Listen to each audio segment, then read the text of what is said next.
नमस्कार बच्चों, स्वागत है आपका अपने YouTube चैनल हमारे सर पर, जिसमें मैं रोहित कश्यप आप लोगों को क्लास 6 की मैथ को लेकर चलूँगा। जिसमें आज हम लोग पहली वीडियो को लेकर आए हैं, आगे भी वीडियो आती रहेंगी। तो चालू करते हैं आज की वीडियो को। तो आज की video class 6 unit first natural numbers, प्राकृतिक संख्याएँ। क्या होता है प्राकृतिक संख्याएँ? प्राकृतिक संख्या क्या होता है? इस दुनिया में जितनी भी चीज़ें हैं, वो कोई भी चीज़ आप किसी चीज़ को जैसे गिनते हैं, जैसे पेड़ को गिनना हो या बेंच को गिनना हो, तो क्या आप 0 से काउंट करते हैं, 1 से काउंट करते हैं, 2 से कैसे काउंट करते हैं? कोई भी चीज़ को गिनने के लिए आप हमेशा प्रयोग करेंगे 1 2 3, तो ऐसे प्रयोग करते हैं 1 2 3 4। इसी तरह से तो आप बात करते होंगे, ऐसा तो नहीं करते होंगे ये 0 है या पहले 5 बोलते होंगे फिर 8 बोलते होंगे। तो पहले बोलने के लिए हमको क्या करना पड़ता है? 1 फिर 2 फिर 3, एक क्रम के अनुसार गिनते हैं किसी चीज़ को। तो 1 से लेके जो संख्याएं अनंत तक जाती हैं वो प्राकृतिक संख्याएं कहलाती हैं। बात समझ में आ गई होगी कि इस दुनिया में कोई भी चीज़ 0 नहीं है, हर चीज़ की काउंटिंग 1 से होती है। तो 1 से स्टार्ट होके अनंत तक जो संख्याएं जाती हैं वो प्राकृतिक संख्याएं कहलाती हैं। आगे इस चैप्टर में हमको क्या क्या पढ़ना है, यानी इकाई फर्स्ट में हमको क्या क्या पढ़ना है? संख्या और संख्यात्मक में अंतर पढ़ना है, अंकों का प्रयोग तथा स्थानीय मान पद्धति पढ़नी है, प्राकृतिक संख्याएं पढ़नी है। प्राकृतिक संख्या आपको एक बेसिक नॉलेज दे दी और उससे ज़्यादा है भी नहीं कुछ। आगे संख्या रेखा का ज्ञान तथा इस पर प्राकृतिक संख्याओं को दर्शाना, पूर्ववर्ती एवं उत्तरवर्ती संख्याओं का बोध। आइए हम बात कर लेते हैं पहले संख्या और संख्यात्मक में अंतर की। क्या होती है संख्या और क्या होता है संख्या? जैसे किसी भी सब्जेक्ट को बताने के लिए उसका मतलब जैसे लिखने के लिए कोडिंग होती है, तो मैथ को लिखने के लिए जिन कोड का प्रयोग किया जाता है वो ये हमारे सामने है। 0 से स्टार्ट होते हैं, 0 1 2 3 4 5 6 7 8 9। ये क्या है? हमारे ये मैथ को पढ़ने के लिए बनाए गए कोड है, और इन्हीं कोड को हम कहते हैं संख्या। क्या बोलेंगे? संख्या। बात समझ में आई होगी कि मैथ को पढ़ने के लिए हमें जिन चीज़ों की प्रयोग मतलब आवश्यकता होती है उनको हम संख्याक बोलते हैं, और उन्हीं संख्याओं से मिलकर जो भी निर्माण होता है उसे बोलते हैं संख्या। क्या बोलेंगे? संख्या। इतनी बात समझ में आ गई होगी कि मैथ को समझने के लिए हमें जिन अक्षरों की आवश्यकता होती है उन्हें संख्याक बोलते हैं, और इनसे मिलकर जो भी अक्षर का निर्माण होता है वो संख्या कहलाती है। जैसे कोई भी ले लो, 10 हो गया, 11 हो गया, 12 हो गया, 702 हो गया, कुछ भी ले लो, ठीक है? तो ये सभी क्या हो जाएंगी? ये सभी संख्या हो जाएंगी। यानी हम यह कह सकते हैं कि संख्याक से संख्याओं का निर्माण होता है। बात समझ में आई? उसके बाद हम अगला टॉपिक देखते हैं क्या है। अगला है अंकों का प्रयोग तथा स्थानीय मान। अंकों का प्रयोग तथा स्थानीय मान क्या होता है? अंकों का प्रयोग तथा स्थानीय मान जानने के लिए आपको अंकों को मतलब जैसे कोई संख्या लिखी है 2 3 4 5, तो इसको पढ़ना मालूम होना चाहिए। तो पढ़ने के लिए आपको इसका स्थान मालूम होना चाहिए कि इसका क्या क्या स्थान है, कौन सी संख्या किस जगह, मतलब कौन सा अंक क्या दर्शाता है। जैसे हम पहले वाले स्थान को इकाई का अंक बोलते हैं। कौन सा अंक बोलते हैं? इकाई। दूसरे वाले को दहाई बोलते हैं। दहाई यानी जिसमें 2 स्थान, पहला दूसरा। तीसरे वाले स्थान को हम सैकड़ा बोलते हैं। चौथे वाले स्थान को हजार बोलते हैं। इसी तरह कोई और भी शब्द होगा उसे क्या बोलेंगे? 10,000 बोलेंगे।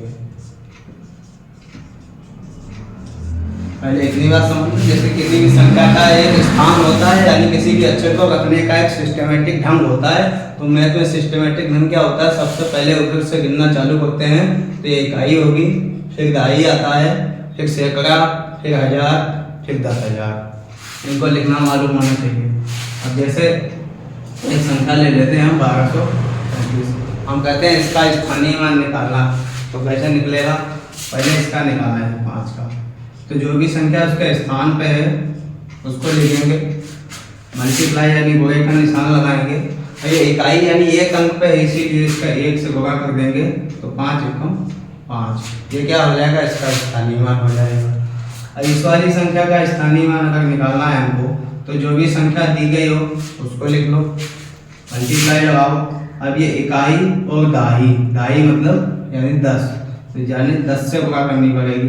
3 एक कम 3 और 0 ऐसे डाल दो, 30 हो जाएगा। यानी ये 3 का स्थानीय मान निकल के आ गया। आगे इसका भी निकाल लेंगे।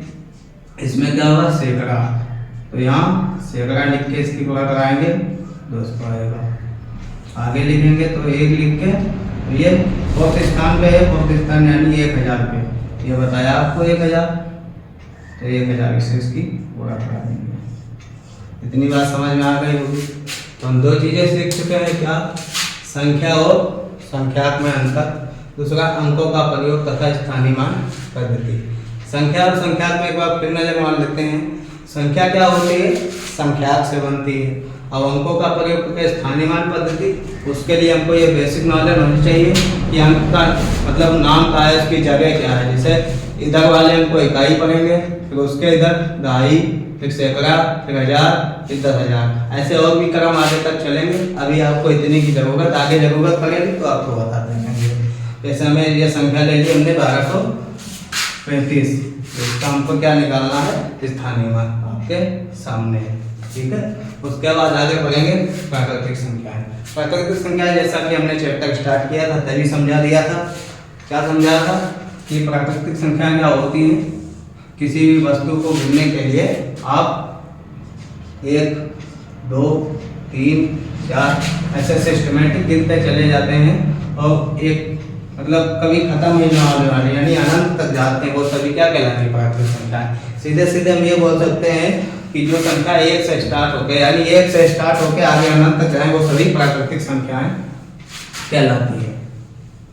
आगे हम बात करते हैं संख्या रेखा का ज्ञान तथा इस पर प्राकृतिक संख्याओं पर दर्शाना। संख्या रेखा क्या होती है, एक रेखा खींच ली जाती है। रेखा क्या होती है, रेखा का कोई अंत्य बिंदु नहीं होता है, यानी इधर भी कितनी भी बढ़ सकती है और इधर भी कितनी भी बढ़ सकती है। और इस पे करना क्या है, संख्या रेखा का ज्ञान होना चाहिए तथा इस पर प्राकृतिक संख्याओं को दर्शाना है। प्राकृतिक संख्या हमने अभी बताई थी, हमको कहाँ से स्टार्ट करनी है, 1 से स्टार्ट करनी है। तो बिंदु रख लेते हैं जितनी भी इसमें दर्शानी हो, 10, 20, 50, तो अनंत तक जाती है, जितना मन उतना दर्शा दो। जैसे इस पर 1 रख दिया, फिर 2, फिर 3, 4, 5, 6, 7, ये सब क्या है, प्राकृतिक संख्याएं हैं। किसके ऊपर हो गई, संख्या रेखा के ऊपर हो गई। ये तो आसान सी बात है, आपको समझ में आ गई। दोनों को हम इतने फंडामेंटल से लगभग कवर कर लेंगे। जैसे ये फंडामेंटल तो आपको समझ में आ गया होगा। अब हम अपने क्वेश्चनों पे आते हैं। क्वेश्चंस क्या है, पहला क्वेश्चन है निम्नांकित संख्याओं को संख्याकों में व्यक्त कीजिए। यानी लिखा है 427, 427 लिखा है पहला क्वेश्चन हमारा। दूसरा है 3501। पहले क्वेश्चन को हम ले लेते हैं। पहला क्वेश्चन हमारा है 427, 427। इसको करना क्या होता है, अभी बताया। देखो 400, पहले इसको अंकों में लिख लो, तो 4 लिखा, फिर 100 लिख लो, 100 में 2 जीरो होते हैं इसीलिए इसको। और क्या लिखा, 27, 27 लिख लो, दोनों को जोड़ दो, आ जाएगा 427। पहले का तो ये हो गया, ठीक है। दूसरा क्या है 3501। दूसरा क्वेश्चन हम समझे, दूसरा क्वेश्चन है 3501। इसमें क्या लिखना है, पहले 3000 की बात करेंगे। 1000 में 3 होते हैं, 3 लिख के 1000 में 3 जीरो लगा दो, 1 2 3। फिर क्या लिखना है 500, 500, 100 में डबल जीरो होते हैं, 5 लिख के 2 और 1 लिखना है, तो जोड़ देना है। तो 1 इधर से 0, इधर से 5, इधर से 1। इसका उत्तर 3501। आगे आपके इन 2 क्वेश्चन और दिए गए हैं बुक में, वो आप लोग सॉल्व करेंगे और उसका उत्तर जो है वो हमें कमेंट में फिलिप करेंगे। आगे हम दूसरे क्वेश्चन में पहुंचेंगे। तो क्या है, निम्नांकित संख्याओं को शब्दों में लिखिए। यानी अब इनको क्या करना है, शब्दों में लिखना है। पहला क्वेश्चन हमारा 7019 है। वास्तविक में ये क्वेश्चन इसी से बना है। कैसे बना है अभी समझाते हैं, देखो। तो पहला क्वेश्चन हमारा है 7019। 7019 इसको पहले हम तोड़ लेते हैं। कैसे तोड़ेंगे, देखो भैया 7000 लिखेंगे क्योंकि 7000 है इकाई, दहाई, सैकड़ा, हजार, इसीलिए हमको ये पता चल गया कितना है 7000 को हजार में 3 जीरो होते हैं। उसके बाद क्या लिखना है 19 लिखना है, 19 से पूरा निकल जाएगा तो ये 19 हो जाएगा। अब इसको लिखेंगे अगर हिंदी में तो ये देखो लिख देंगे 7 और 3 जीरो लगे इसलिए हजार। अब इसको क्या लिखेंगे 19 तो पूरा क्या बन जाएगा 7019। ठीक है। आगे दूसरा क्वेश्चन है आपका 23,013। इसका भी वही क्या करना पड़ेगा, पहले इसको तोड़ना पड़ेगा। कैसे तोड़ेंगे देखो इकाई, दहाई, सैकड़ा, हजार, 10,000। जब 10,000 आ जाता है तो स्टार्टिंग के 2 अंक ले लेते हैं। तो 2 अंक पहले इसको लिखना चलेंगे। देखो 2 अंक लिए 23, उसके बाद हजार में कितने जीरो होते हैं 3 जीरो होते हैं, आपको पता ही होना चाहिए। फिर क्या लिखा है 13 लिख लेंगे। इसको क्या पढ़ेंगे 23,000 इसको क्या पढ़ेंगे 13। तो टोटल क्या बन जाएगा 23,013। इतनी बात आपको समझ में आ गई होगी। आगे बात कर लेते हैं दूसरे का। ये आ क्वेश्चन था, बा क्वेश्चन है। बा क्वेश्चन है, ये सब डराने की बातें हैं जो भी है तुम्हारे सामने। देखो क्या लिखा है, नीचे लिखे वाक्यों में आई हुई संख्याओं को शब्दों में लिखना है। यानी ये पूरा क्वेश्चन बना के दिया है तुमको डराने के लिए। इसमें है कुछ नहीं, जो भी संख्याएं उनको इसी तरह संख्या से शब्दों में लिखना है। कैसे जैसे पहले क्या मिला हमको यहीं पे देख लेते हैं। सबसे पहले हमको देखो मिला क्या 100। इसको क्या लिखते हैं, इसको लिखते हैं 100। क्या लिखेंगे 100। खाली 100 भी बोल सकते हैं, कोई दिक्कत नहीं। यहाँ देखो इकाई, दहाई, सैकड़ा, हजार। हजार में 3 जीरो होते हैं, ऊपर भी बता चुके हैं, तो इनको क्या बोलेंगे 1000। ऐसे इसको पढ़ लो इकाई, दहाई, सैकड़ा, हजार, 10,000, लाख, 10 लाख। जहाँ पे भी 10 आ जाए वहाँ स्टार्टिंग से 2 अंक लेते हैं। तो 2 अंक लेंगे तो 10 और आगे तो पता ही चल गया इकाई, दहाई, सैकड़ा, हजार, 10,000। इकाई, दहाई, सैकड़ा, हजार, 10,000, लाख, 10 लाख। तो टोटल क्या हो जाएंगे 10 लाख। आगे क्या है इसको भी पढ़ लेते हैं। देखो इकाई, दहाई, सैकड़ा, हजार, 10,000, लाख, 10 लाख और फिर आता है करोड़। ठीक है करोड़।